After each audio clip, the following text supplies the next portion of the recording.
నమస్తే welcome to right angle ఈ video పూర్తిగా చూసి కామెంట్స్ ద్వారా మీ అభిప్రాయాలు మాతో పంచుకోండి నచ్చితే లైక్ చేయండి 10 మందికి షేర్ చేయండి నేషనలిస్ట్ గ్రూప్ ఆఫ్ ఛానల్స్ ని సబ్స్క్రైబ్ చేసుకొని జాతీయవాద జర్నలిజాన్ని ప్రోత్సహించండి ఇక ఇవాల్టి టాపిక్లకు వెళదాం సార్వత్రిక ఎన్నికలు దగ్గర పడుతున్న కొద్దీ రాజకీయాలు రసవత్తరంగా మారుతున్నాయి పాతకాలంలో కుండ మార్పిడి పెళ్లిళ్ళు ఉన్నట్లే ప్రస్తుతం కండువా మార్పిడి జోరు కొనసాగుతోంది అసెంబ్లీ ఎన్నికలకు పూర్వం తెలంగాణ భవన్ వేదికగా ఏకపాత్రాభినయం చేసిన వారంతా ప్రస్తుతం ఆర్భాటం చెలాయిస్తున్న కాంగ్రెస్ పార్టీ నాటక రంగంలో వేషాలు వెతుక్కుంటున్నారు మొన్నటి వరకు బీజేపీపై నిప్పులు చెరిగిన గులాబీ రంగు నేతలంతా ఇప్పుడు కాషాయ వేషం వేసుకునేందుకు బారులు తీరి నిలబడ్డారు టాలీవుడ్ కాలీవుడ్ బాలీవుడ్ అని భాషల ప్రాతిపదికన సినిమా రంగాలకు పేర్లు పెట్టినట్లే పార్టీలకు కూడా కాలీవుడ్ అంటే కాంగ్రెస్ అని సాఫ్రాన్ వుడ్ అంటే బీజేపీ అని టీడీ వుడ్ అంటే టీడీపీ అని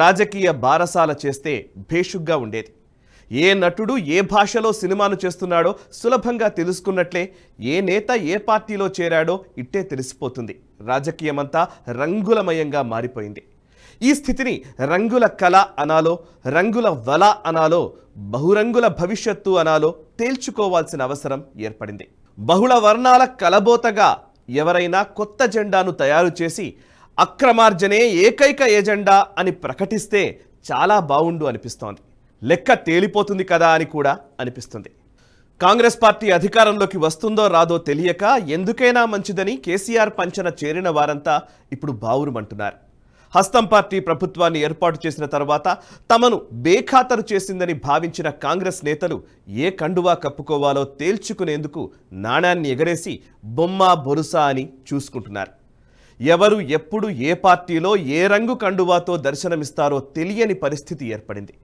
సినిమా కథను మించిన మలుపులు ఊహించని రీతిలో రంగులు రాజకీయాల్లోనే కనువిందు చేస్తుంటే ఓటర్లంతా ప్రేక్షకుల వలె మారిపోయి చిత్రాలను చూస్తున్నారు ఏ రంగు వేసుకుంటే వ్యాపారానికి మేలు జరుగుతుంది ఏ కండువా కప్పుకుంటే రియల్ వ్యాపారం జోరు ముందులాగే కొనసాగుతుంది ఏ జెండా పట్టుకుంటే సులభంగా గెలిచే వీలుంటుంది ఈ 3 ప్రశ్నలకు జవాబు వెతుక్కుంటే చట్టసభల్లోకి ప్రవేశించేందుకు మార్గం సుగమమవుతుంది సామాజిక జీవితంలో ప్రజాసేవగా మొగ్గతొడిగిన రాజకీయం ఓటరు ఆశల పల్లకిలా బయలుదేరి ప్రాతినిధ్య రూపం తీసుకుంటుంది చట్టసభల్లోకి ప్రవేశం అట్టహాసంగా సాగుతుంది ఆ తర్వాత ప్రజాధనంపై సర్వాధికారాలు సంక్రమిస్తాయి ఎన్నికల ఫలితాలు వెలువడి గెలుపు గుర్రం వాకిట్లో వాలిన తర్వాత ఓటరు కేవలం ఒక గుర్తు తెలియని ప్రేక్షకుడిగా మారిపోతాడు ఈవీఎం మీట నొక్కేంత వరకు నేత పాలిట ఓటరు నడిచే దేవుడు చూపుడు వేలిని నీలిసిరాతో సింగారించిన తర్వాత ఓటరు ఒక అనాథ ప్రేతం మన ప్రజాస్వామ్యంలో నిత్యం తారసపడే కించిత్ ఆశ్చర్యానికి గురిచేసే నమ్మలేని నిజం ఏదైనా ఉంది అంటే అది వాడి వదిలేసే తొడుగులా మారిన ఓటరు అని తప్పక చెప్పాలేమో horse trading floor crossing turn coating party switching ఇలాంటి పదబంధాలన్నీ పదవుల మార్కెట్ సృష్టించినవే పాపం క్షమించుగాక అనుకుంటే డెమోక్రటిక్ ఎలక్షన్ మార్కెట్ అవసరార్థం పుట్టుకు వచ్చినవే అని చెప్పాలి నిబద్ధతకు నీళ్లు వదిలి అవసరార్థం అందలమెక్కి విశ్వాసానికి తూట్లు పొడిచి నమ్మకాన్ని వమ్ము చేసిన తర్వాత లభించే పరమాద్భుతమైన వరం పదవి అని మాత్రం ఖచ్చితంగా చెప్పాలి మార్చడానికి పార్టీలు లేనివాళ్లు వేసుకునేందుకు కొత్త రంగుల కండువాల కొరతను ఎదుర్కొంటున్న వాళ్ళు చాలామందే ఉన్నారు తెలుగుసీమ రాజకీయాల్లో చాలామంది నేతలకు అన్ని పార్టీలు పూర్వాశ్రమాలే కావడం వైచిత్రి కాదు దివాళా కోరుతనం కాంగ్రెస్ వదిలి బీజేపీలో చేరిన నేత మరికొన్నాళ్లకు మళ్లీ హస్తంగూటికి చేరితే అది పూర్వాశ్రమమే అవుతుంది హస్తం పార్టీతో బేరం కుదరక మళ్లీ కాషాయ కండువా కప్పుకుంటే బీజేపీ కూడా పూర్వాశ్రమమే కదా ఈ 2 పార్టీలు అటూ ఇటూ మారిన నేత రాష్ట్ర విభజనకు ముందు టీడీపీలో ఉంటే అది మరో కథ చాలామంది టీడీపీ కాంగ్రెస్ నేతలు ఒకప్పుడు ప్రజారాజ్యంలో చేరారు ప్రజారాజ్యం కాస్త కాంగ్రెస్లో విలీనమైన తర్వాత వారంతా కాంగ్రెస్ తీర్థమే పుచ్చుకున్నారు by one get one free అంటే ఇదేనేమో మరి టీడీపీ కాంగ్రెస్ బోర్ కొట్టిన తర్వాత బీజేపీలో చేరిన వాళ్ళు బీజేపీ వైసీపీ టీడీపీ కాంగ్రెస్ పార్టీలు అంతగా అచ్చిరాలేదనుకుంటే జనసేనలో చేరిన వాళ్ళు ఇలా చెప్పుకుంటూ పోతే మన రాజకీయాల్లో దొరికేంత ఫన్ మరెక్కడా లభించదు టీడీపీ లేదా జనసేనలో చేరతాను కాబట్టి వైసీపీ నేతలెవరూ తన గడప తొక్కవద్దని వారించిన ముద్రగడ ఇప్పుడు దేవుడి దయ వల్ల జగన్ గెలవాలని కోరుకుంటున్నారు కండువా మార్పిడి ఆశ్రమం పెడితే ముద్రగడ పద్మనాభం ఒక పెద్ద తపస్విలా మెళకువలు నేర్పవచ్చు. టీడీపీ మాజీ, కాంగ్రెస్ మాజీ, ప్రజారాజ్యం మాజీ, వైసీపీ మాజీ నేత కొత్తపల్లి సుబ్బారాయుడు సరికొత్త గుణపాఠాలు చెప్పవచ్చు అనుకుంటాం. కానీ కండువా మార్పిడిలో, పార్టీ ఫిరాయింపులో తెలంగాణ ఏమీ తక్కువ కాదు. పార్లమెంట్ ఎన్నికల జాతర మొదలు కాగానే దిక్కులు చూసే నేతలు ఒక్కొక్కరు బయటపడుతున్నారు. పేర్లు వివరాలు అక్కర్లేదు, విషయమే ప్రధానం. కాబట్టి తెలంగాణ రాజకీయ మైదానంలో ఇటీవలి కండువా మార్పిడి వ్యవహారం ఎంత ప్రహసనంగా మారిందో, రాజకీయ పార్టీల మౌలిక విలువలను ఎలా సవాలు చేస్తుందో తెలుసుకునే ప్రయత్నం చేద్దాం. ప్రాంతీయ పార్టీలు ఉనికిలోకి రావడానికి, మనుగడ సాగించడానికి పెద్దగా సైద్ధాంతిక ప్రాతిపదికలేవి కనిపించవు, ఉండవు కూడా.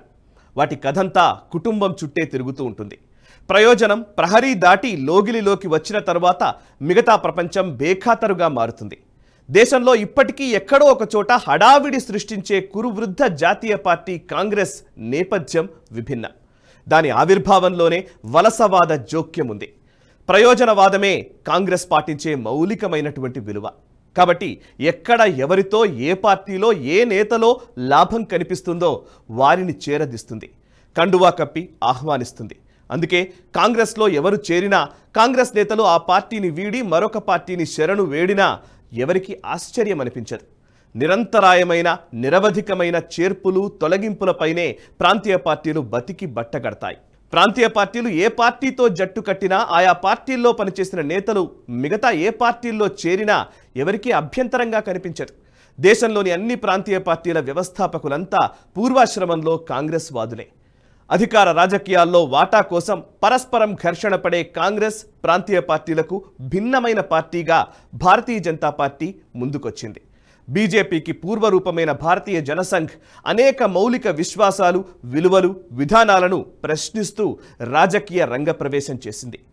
లౌకికవాదం మొదలు ద్రవిడవాదం వరకు, జాతీయ భావన నుంచి సంకుచిత ప్రాంతీయ ప్రయోజనం వరకు ప్రతి అంశంలోనూ ఒక కొత్త వాదనను, కొత్త వ్యాఖ్యానాన్ని, సరికొత్త ధోరణిని ముందుకు తెచ్చింది. మిరుమిట్లు గొలిపే ప్రాచీన విజ్ఞానాన్ని, విస్తుపోయే ఆధునిక సాంకేతికతను సమన్వయం చేయాలని పరితపించింది. అధికార రాజకీయాలకు త్యాగాన్ని, విలువల్ని జోడిస్తూ వచ్చింది.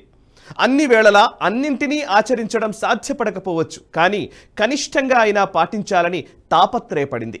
శ్యామాప్రసాద్ ముఖర్జీ లాంటి బుద్ధిజీవులు, వాజ్పేయి వంటి సాహితీవేత్తలు, అద్వానీ లాంటి కర్తవ్య దీక్షా పరులు ఒకే చోట గుమిగూడడానికి కేంద్రం విలువల చట్రమే అని తప్పక చెప్పాలి.